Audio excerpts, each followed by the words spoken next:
Hello. Before we start our story today, I need to say hello to a very special little boy who lives very far away across the ocean. Hello, Eli. So, our story today is called Natalie and the Sea Turtle. On a little desert island in the Caribbean Sea, sitting in the shade of a large palm tree, Natalie looks out at the gently lapping shore with an overwhelming urge to dive in and explore. The warm, white sand softly tickles her toes, and the sun beats down, lightly burning her nose.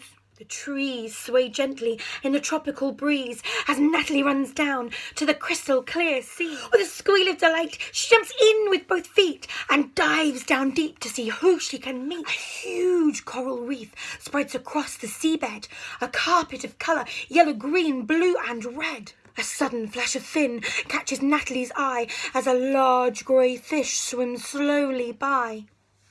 "Hello," she calls. "Who are you?" "A reef shark," said the fish. "How do you do?" "A shark!" she screamed, filled with dread. "Please don't eat me, I don't want to be dead." "How rude," said the shark. "I don't want to eat you. I merely inquired, how do you do?" I'm so sorry," she stammered, turning red. I just saw all your teeth and got scared," she said. The grey reef shark shook his head and sighed. "I don't mean to scare everyone I meet," he replied. "My mistake," said Natalie. "Let me make amends. I would very much like if we could be friends." The grey reef shark nodded in reply, a little tear of happiness welling up in his eye. "Friends it is," she said with a grin, and then they shook on it, hand to fin. "I'm afraid I have to go now," the reef shark said. "But I'll never forget you," and off he sped.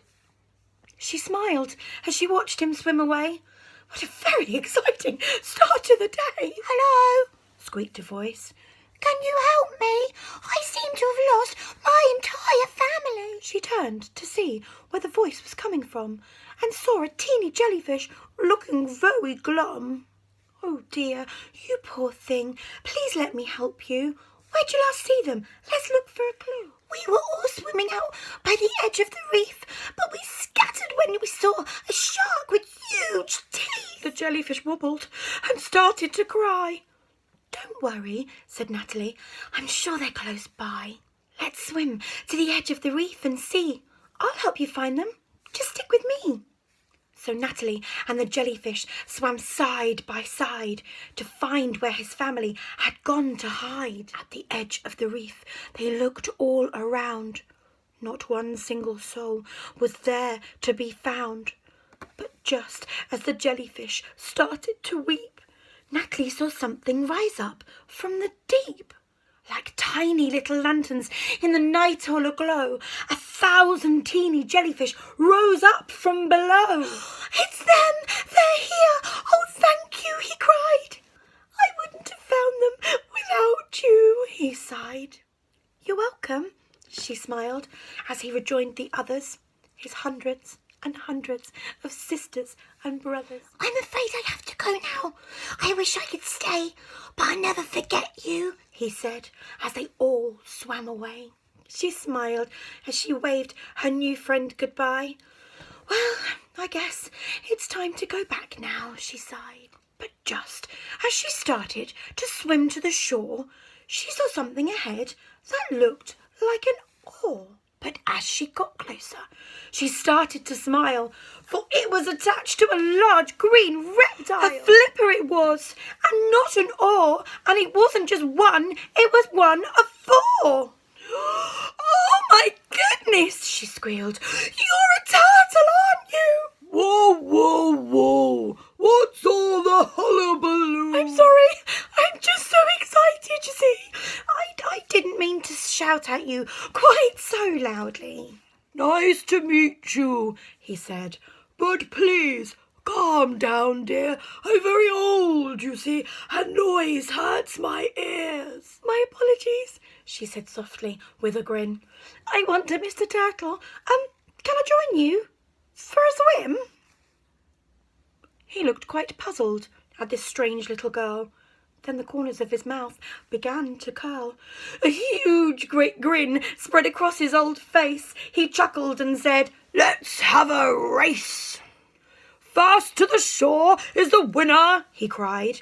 All mention of old age suddenly pushed to one side, said Natalie with unabashed glee. "On my mark," he said. "1, 2, 3. The pair of them swam as fast as they could, the turtle much faster than an old man should. Natalie couldn't keep up, and he won by a mile. "I think I need to rest now," he said with a smile. So they sat and they talked of all manner of things, from coral to shark teeth to jellyfish sting. A friendship was formed right there on the beach, each having the other some wisdom to teach. As the sun sank low in the sky, they knew it was time they must say goodbye. "I'm afraid I have to go now. I wish I could stay, but thank you for making this old turtle's day." With a wave of his flipper, he sank beneath the sea. "I won't forget you," she whispered. "Don't forget me." She smiled as she thought of all her new friends, and what a perfect way that her adventure should end. Bye-bye.